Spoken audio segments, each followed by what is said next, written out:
Good morning, everybody. This is Babz Rawls-Ivy. Welcome to the second hour of LoveBabz, LoveTalk. I am so delighted and honored to have the good Dr. Dr. Keith Churchwell, president of Yale Hospital, joining me this morning. Good morning, sir. You're on mute. You have to unmute yourself. Good morning, Babz. How are you? It's nice to see you. One of my favorite things about you is that you are one of the most well-dressed men I've ever seen. Well, that's sweet of you to say. Thank you. Like, you are really, really, really have strong sartorial game. Well, you can thank my father for that then. Really, your father was what instilled in you a sense of your own fashionable style, or he was a well-dressed man as well? My father would say that serious people dress seriously. I love that. Yes. I love that. I love that. So I'm glad that you're here this week, because this is, for me, MLK week. We just come off commemorating Martin Luther King Jr.'s life, and with all the pomp and circumstance. But I had asked you a couple of weeks ago to write a reflection on MLK. And in your reflection, you reminded me, and people can read it in the inner city, I believe, this week. And you reminded me about the quote that Dr. King had made: of all the forms of inequality, injustice in health is the most shocking and the most inhuman, because it often results in physical death. And it's been 55 years since he said that. And here we are in 2022, and people are just learning about the health disparities between Black folks and other folks, as if it's like it just happened today. And as a physician, what does that do? How does that move you? How does that play in your life? How does that guide you? Well, Babz, a couple of thoughts. Number one, the idea that the pandemic has uncovered the fact that there's significant disparities in how we deliver care and the impact it has on the population at whole. I think it's not new. It's just actually it's become very recognizable, not only within the clinical and clinical scientific community, but within the public domain at large. So I think of it as an opportunity, because the more people who know about these issues, the more that it's uncovered, that it actually has an impact on the day-to-day lives of the people that we interact with, the people that we treat from a clinical standpoint, the people who actually work the jobs that are vitally important for any institution, any city, any region, any state to actually be able to operate. That it has a huge impact in terms of the development of the most vulnerable of us, our children, and their overall pathway for overall success from an emotional standpoint, intellectual standpoint, from a professional standpoint. That information, I think, is something that, and it being uncovered and becoming part of the public domain and the public conversation, I think hopefully allows us to actually start really thinking about solutions, concrete long-term solutions to these problems. Mm-hmm, mm-hmm. The more that we can keep it actually as part of our general conversation and moving that forward, I think it's vital for us to actually solve this particular issue. Dr. King, as always, was very prescient in what he said. That was said now going on over 60 years ago. In regards to healthcare, and it is actually as germane that it was then as it is today. But it also speaks to the fact that it continues to be a burning platform of us to bring solutions to this problem, as we've uncovered the issues that actually impair us bringing solutions, the social determinants, and the issues, especially around education and housing and transportation and nutrition. We've come to 60 years, having actually had a number of initiatives and opportunities to develop strategies that actually should move us in the right direction in succeeding of improving and these particular issues. how do we make them actually more widespread, become part of the fabric of how we think about solutions to multiple issues in where we work, I think is going to be key. So I'm not depressed upon it. I'm actually more hopeful upon it about it because that what's happened over the past 2 years is that we've had more recruits to understand that this is an issue that we need to bring real concrete and solutions and opportunities for us to advance. Hmm. And so when you do you feel uniquely heavily burdened with introducing the notion of these kinds of disparities on race and ethnicity? Do you feel the weight of that? Uh, I, not really. I think in the work I've been actually a part of, especially over the past few years, I think I've been joined by I have met so many others, both locally and nationally, who are incredibly invested in this work, that's really part of their professional lives, who bring a great degree of expertise to it, who inform me to an even greater extent in terms of what the problems are, how knotty the issues are, and also what are the pathways that we should be thinking about in terms of solutions. So, if anything, over the past 2 years, I've gained a greater degree of understanding because of the individuals I've been able to interact with, who are really in this to win it, not only just locally, but also from a national perspective. And that more and more, there is a greater degree of recruitment and understanding and thinking about capability in multiple arenas that previously may have actually had some interaction with these bigger issues, but actually but because of the providence of the issue, has gained more and more of the time and the efforts of both educational institutions, professional institutions, political institutions to help in terms of solving these particular problems. Hmm. And so these last 2 years, we've been in this pandemic, and health institutions across this country are fighting back as best they can. What have you learned in these moments, these last 2 years, about the healthcare in this country, and the healthcare particularly in this city? Uh, that's a great way to say it. Fighting back, Babz. You're right. So we learn a lot. We learn that the messaging that we bring forward to try to have our fellow citizens and the population understand the enormity and the crisis that we have been in has probably been inadequate. Uh, the pathways that we have to act within the neighborhoods and within the city itself for us to be actually make a positive difference that we have put in place has not been adequate. That there is huge opportunity for us to actually improve our overall communication, we impart a greater degree of wisdom and opportunity for individuals to be a part of their delivery of better health. There has been a greater degree of us needing to have an understanding about how we not only communicate, but also are thought of as positive forces within the community to help in terms of improving the overall health, less suspicion, less of a fractious interaction between the delivery of health and healthcare with those who really need it, and that we need to develop long-term relationships with both the individual and with our neighborhoods and with the population, and thinking about and programs that will develop and help develop better and optimal care for everyone.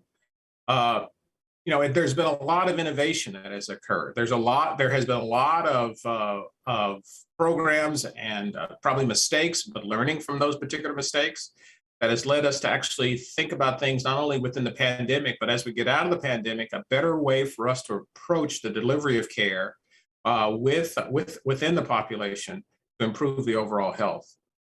So we have learned a lot. We've learned that we can be quick in actually our ability to pivot and to align ourselves to programs and opportunities to actually improve health, to actually impart not only wisdom but also therapy in a way that actually can support our fellow citizens to decrease their chance of having significant morbidity and mortality from this particular disease. But we also, I think, have a very good understanding now of where we can fall short, where we have fallen short, and where we need to improve for the next pandemic and for the next surge, so that we can actually avoid unnecessary death and morbidity from this particular pandemic. Were you struck by the level of distrust that a great many people have with the healthcare profession? Well, I was not so much struck, but because I know that there are forces that surround us that actually feed that mistrust. I mean, we are in an environment that what I may say will reach hopefully a large audience, but what others may say that actually are in opposite or want to find a way to divert the attention from the population to what we think are the right and proper ways of thinking about the delivery of care based upon science. There are multiple outlets where that occurs, and that their message can be amplified 1,000-fold very easily. Our messages in terms of what we need to do: vaccination, masking, social distancing, mandates for quarantine at times, the need for us to actually not interact with our loved ones in a way that we always have, actually, especially during the holiday season. Those are difficult messages. Easier messages are you don't need to mask, that there's no such thing as a pandemic, it's all a hoax, that the vaccines are actually destructive, that they can kill you, or that you'll grow a third tail. That's all exciting and is multiplied 1,000, 1,000,000-fold within the social media blogosphere of Facebook and Instagram and whatever particular app you have on your phone. We have that to combat. I mean, it's not surprising. It actually is that it's disappointing, but we need to think about strategies to combat all that as we actually try to lead with science in thinking about how we can develop the pathways of care for everyone that's going to decrease and limit the amount of destruction this pandemic has had upon the society. So, in your role as president of the hospital, do you find yourself more or less aligned with the political atmosphere than you thought, hoped, wished, can tolerate? You cannot divorce politics from every aspect of our lives. And it seems like medicine has been the last frontier for the interaction between politics and medicine. I mean, how do you maneuver those waters? So I firmly believe my role in all that is to deliver truth as I see it, deliver to those that are asking the questions the right and proper and the best pathways to actually afford to minimize the degree of destruction that can occur with something like a pandemic to the population. To give alternatives and to how we can approach the delivery of care that actually can coincide with and actually can align itself with the missions around political issues or political goals. I'm a big believer that if we sit down at the table, we can find the right and proper path. We can thread the needle in a way that benefits everyone to the greatest extent. The only way to actually make any progress in this is that we have to align missions, right? Align goals and missions, because if they're misaligned, it just gets stuck and we don't go anywhere. So when we think about the medical issues and how they interact with the political issues or the social issues that surround something like a pandemic, It's really everyone sitting at the table and understanding what, asking the basic question, what are we trying to achieve here? So what are we really trying to achieve? We're trying to actually decrease the amount of death and destruction for the individual and for families from such a widespread and disease state that actually pivots almost on a daily basis, not a weekly basis, and its impact in terms of our population. So again, I don't think I have the time. I've not had the time to get disappointed or to get depressed that things don't go always the way I want them to. That not everybody listens to me and says, "Oh yeah, Keith's right. We're just going to do it his way. It's good. Let's do it that way." It's a great idea. I've got to say, okay, all right, I'm listening. I hear you. These are the issues we have to deal with. But let me let you know, actually, from my perspective, what the consequences are if we don't do it that way. So, how do we get ourselves back on track so that we can accomplish multiple goals that are actually being set on the table in regards to all these particular constituencies, right? So when you have these conversations with the powers, with the elected folks and other folks, do you say, listen, this pandemic is not a one and done. Like there will be other times where we will have to deal with this kind of issue in the world. How do you phrase it? How do you prepare people that make these decisions that this is not a one and done? The questions have been not so much of thinking about it that it is a one and done, but there have been multiple questions about, well, what in the world has happened to us? How do we not only respond in the short term, but good questions about what does this mean for us in the long term? And this is not only a local issue, this is a national issue. When we look at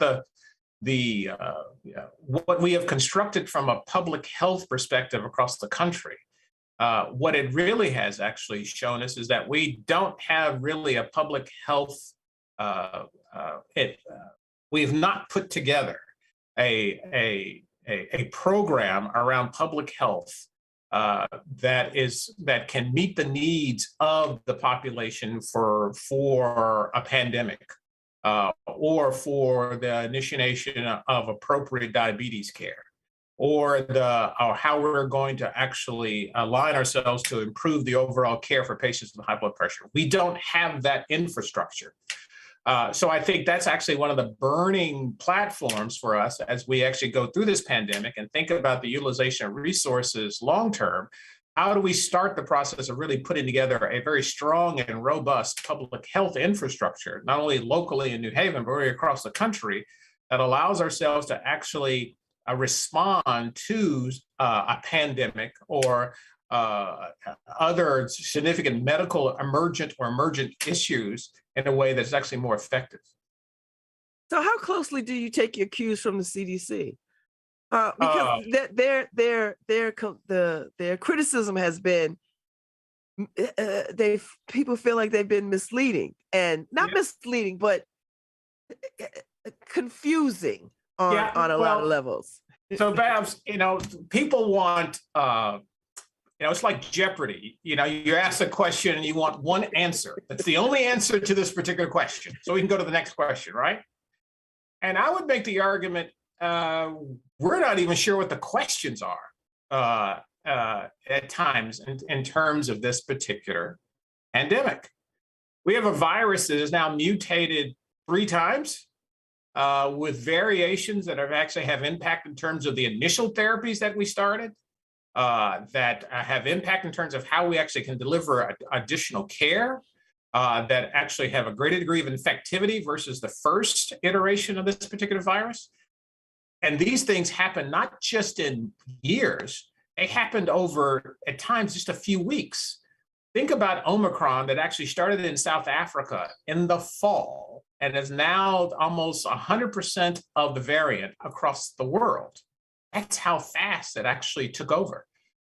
So for the CDC to actually have complete and definite and concrete answers to every single question of how we should approach the overall therapy of this virus, the prevention of the virus, and that they don't have the opportunity to say, what we said last week, we want to actually amend, we want to alter because circumstances have changed. And our response from a public says, well, something, you said that last week and Were you lying to us, or were you misleading us? No, they're just trying to be led by the science and trying to give us the best information that they can in a very, very changeable environment.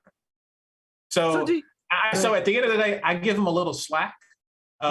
Yes, they can do better with the messaging. I think that Dr. Walensky has actually came out early this week and said, yes, she will work to do that. But I know authentically, they are trying the best they can in a very, very difficult situation as we go forward. So what do you want everyday citizens to know about this pandemic? Like, how do you want us to behave around this? Great question. And I think that everybody in this, importantly, will need to continue to do their part. It's going to get better. I can guarantee, it will get better. We look at our data, and this particular surge, which is the fourth surge for just New Haven County, the city of New Haven, that we have experienced at Yale New Haven Hospital, was the largest number of patients that we had to admit to the hospital and take care of in our emergency rooms and in the hospital in comparison to the other three surges, which is remarkable. But it will get better. But when it gets better, people have to understand we need to continue to be mindful and watchful of the fact that this virus will act like the flu, will act like a cold virus. It's a coronavirus, so that it will be back. So the recommendations around getting vaccinated, getting your booster when appropriate, the recommendations of masking in the public domain is incredibly important. The recommendations in terms of, at the appropriate time, social distancing within closed environments is going to be actually very important. Things are going to get a lot better in summer, and I think by the late spring and summer, it may feel like it's back to normal in some respects. But I would tell everybody the virus is still there. It hasn't gone away. We haven't killed it. And that if we don't stay mindful in the processes and the opportunities for us to actually limit and restrict its overall the communicability of this particular virus within our population, then we're going to regret it, because it's going to come back on us and come back on us multifold. So I would say, listen to what we say, listen to this advice, and ask great questions about it, but understand the advice is coming from a viewpoint of that we're trying to limit and the amount of disease in the population, and to keep you as healthy as we can, and hopefully get back to the most normal environment that is possible. And so, as your role as the leader of the hospital, do you think about this moving forward? Like, do you prepare? Do you think about a time when we'll get back to some sense of normalcy, or people? What people really mean is we'll be able to give up the mask and all that kind of stuff. But how do you prepare? Does this change the delivery of how y'all think about medicine moving forward in the future? Well, Babz, I'm not sure we're starting to try to figure out what the new normal is, because the normal that we had before, that's not normal. That we won't have that anymore. We're in the process of thinking about and developing plans from an operational standpoint of what that new normal needs to look like, right? Number one, we have a whole population of individuals who did not get COVID, or actually may have had minimal symptoms from COVID, who actually delayed their overall care for weeks, for months, for some well over a year, who have significant medical conditions. They may have cancer. They may have significant heart disease. They may have significant cerebrovascular disease. They may have significant kidney disease. They may not have seen their doctor. They may not have had a chance to come to their appointments. They may have been putting off procedures that may have been life-altering, life-improving, and in some respects, life-saving. We're going to have to continue to deal with that. We're seeing that. The differences between this particular part of the surge, as part of this new normal, is that the large number of COVID patients is actually compounded by a large number of patients who are non-COVID, COVID is not their primary diagnosis, who are coming to our emergency room and our ambulatory centers sicker, more complex, and in greater need of actually our help. We have to adjust to that patient population in terms of how we actually use tools to follow, to evaluate, and treat this population. So is that unique because of the COVID took front and center, or is that always the case? So I think it's been amplified because of COVID took front and center. Mhm. Because of the limitations that we had to put on our own institutions to try to keep people safe with the first and second surge, and the fact of the degree of infectivity within the population, and the fear, definitely within the population, of actually coming to our institution that they might get COVID, which actually has not been borne out, thankfully, has played a significant role in the messaging, and also in the situation that we actually find ourselves in. And this is not just in New Haven. This is really across the country. This is what institutions like ours are seeing the impact of this particular pandemic, not only now, but actually into the future, and how it's going to impact the delivery of care. Mm. So are we going to see better, bolder, stronger vaccines around for this variant, for this disease? Are we going to be vaccinating ourselves from now into the future? That's a great question, Babz. I don't have an answer. I can tell you what's been from a scientific standpoint. What has been remarkable has been the acceleration of the process for us to develop remarkably innovative therapies to address and combat this particular disease. The impact of that technology, of that innovation, will actually not only have an impact in terms of how we think about the delivery of care and the therapies that actually will come forward to combat this particular virus, will have an impact that'll have an incredibly broad impact in terms of how we think about the development of therapies for multiple diseases. So there is, I think for me, that's incredibly hopeful, and that is something that we'll have to keep an eye on, but will have a huge impact about how do we think about therapy, medications, and their overall development, and the impact that this has had, not only this virus, but actually think about other opportunities that actually may present itself. And I asked that question because I'm starting to sort of see. I saw a piece on the combination of a flu corona vaccine that they want to give to folks that does double duty, I guess. Are We'll we going have to see more of that kind of combination? I would not be surprised that as we think about, if we move towards that, there's going to be a need for a yearly booster, a yearly vaccination for this particular virus, like the flu virus. That instead of actually having 2 shots, we can actually work towards a therapy that can actually cover both. I wouldn't be surprised at that at all. And I think that actually is something that would be smart for us to think about, because from a patient standpoint, do you want to get 2 shots or what? At the end of the day, I would say that we need to be thinking about the overall therapies that are going to be available for this virus, like we think about the flu, because it will be seasonal to a significant degree.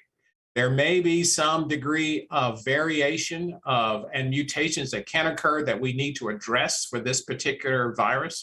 The coronaviruses are like the flu viruses, like the cold virus.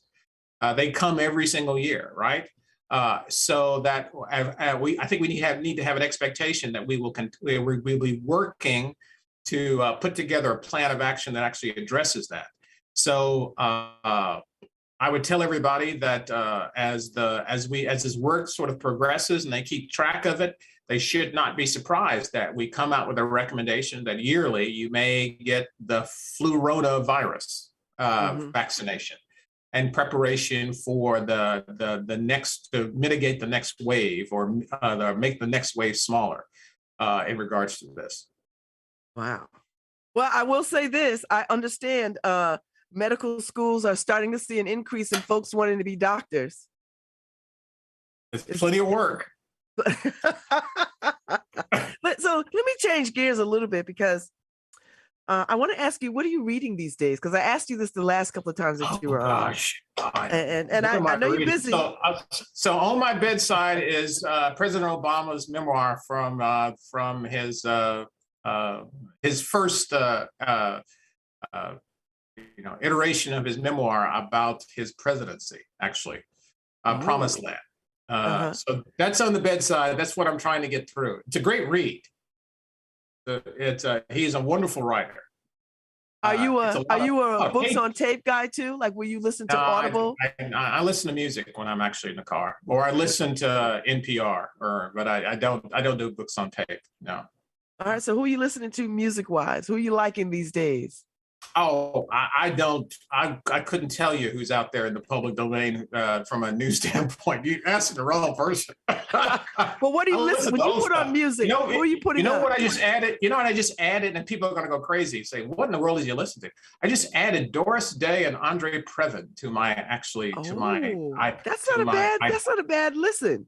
They did an album together. She is a spectacular jazz singer. Yes. She's a wonderful singer. I mean, if you've there's a great movie, Love Me or Leave Me, with Jimmy Cagney and Doris Day. She is just spectacular in this movie. And she never took a singing lesson in her whole life. Oh, wow. She started in a band at 17 years old, Les Brown's band. She never took an acting lesson in her life. She was a remarkably talented individual. So everybody remembers Que Sera Sera and this, the sugary TV show if you're old enough, I guess. Some of us are old enough, from the 70s in regards to her. But she was a complex individual who actually, if you listen to her, had remarkable nuance in her singing. So that's actually the newest thing on my list. The other thing, the next thing I'm putting on my iPod, my phone, I guess, they're not iPods anymore, right? Is early Sarah Vaughan. Oh, because there is this real distinct difference as her voice matured to the almost baritone that she was at the end of her life. When she was younger, that was a voice that was it's one of these singular voices who could sing anything, who could sing the back of a cereal box and make it interesting, right? At the end of the day. That is just worth just listening to and let it envelop you as you're actually going down the road. I love it. All right, so you're reading President Obama's memoirs. You're listening to young Sarah Vaughan and the sublime Doris Day. And so, what else do you do for your day? Listen, president of a hospital can't be an easy gig. What else do you do to sort of chill, relax, take it easy? Oh.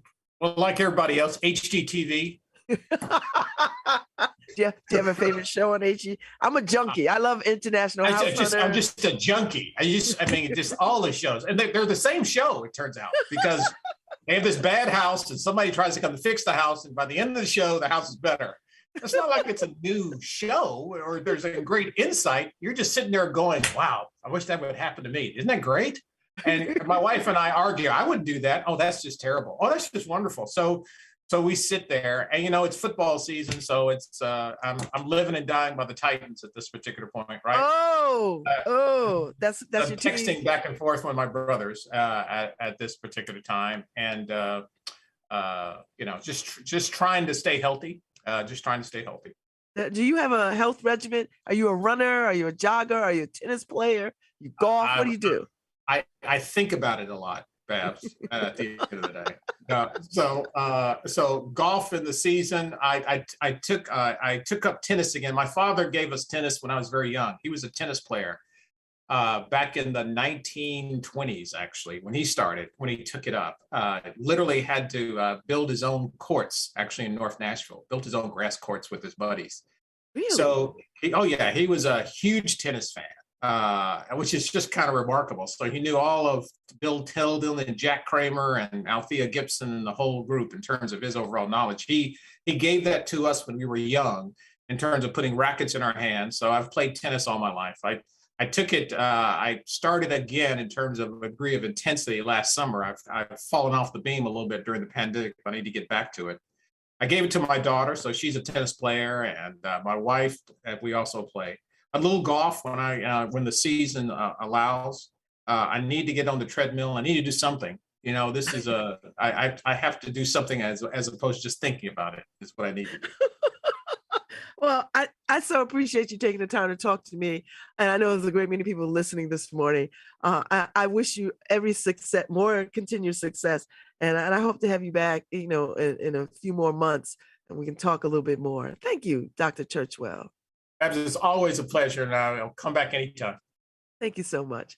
Have a good day. And thank your staff for coordinating this. I appreciate I will. We'll let them know. All right. All right. God bless. Take care. Take care. Okay, Harry. That's us for today. And thank you all for listening in. Tomorrow I got the lovely, talented Adrienne Jefferson on to talk about the cultural plan that is on everybody's minds these days. And I'm excited to talk to her tomorrow at 10:15. Thank you, Dr. Churchwell. I appreciate you. And thank you to y'all listening. I'll see y'all on the other side tomorrow.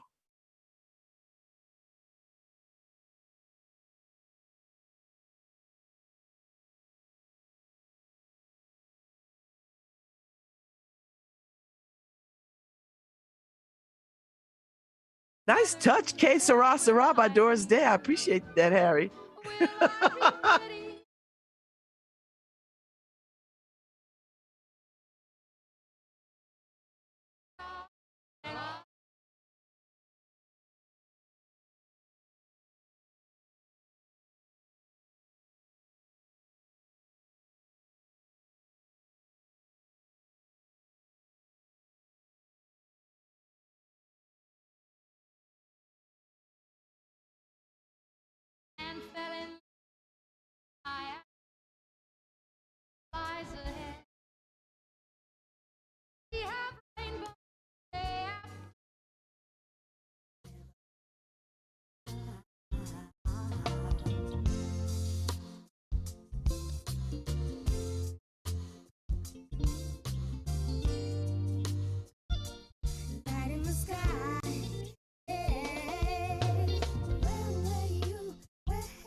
Hi, this is Babz Rawls-Ivy from New Haven, Connecticut, and you're listening to WNHHLP